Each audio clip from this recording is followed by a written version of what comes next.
महाविकास आघाडीच्या लोकांना लाजही वाटत नाही। आंदोलन करणाऱ्यांचा निवडणुकीत बुरखा फाडून दाखवू, मुख्यमंत्री फडणवीसांचा महाविकास आघाडीवर घणाघात आहे।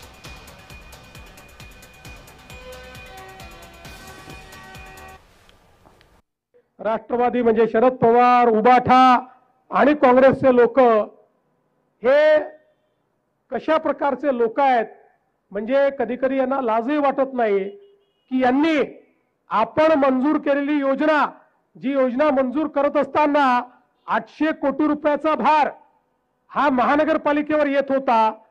हे सगळी मंडळी माझ्याकडे आली, मला म्हणाली की 800 कोटी रुपयाचा भार आमची महापालिका सहन करू शकत नाही।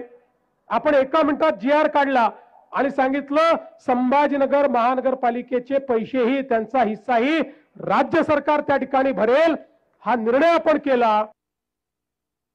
हे जे लोक वेगवेगळ्या प्रकारची आंदोलन करतात यांच्यासारखे खोटारडे लोक नाहीत। आता महानगरपालिकेच्या निवडणुकीत यांचा बुरखा फाडून यांना त्यांची जागा दाखवण्याची वेळ या ठिकाणी आलेली आहे।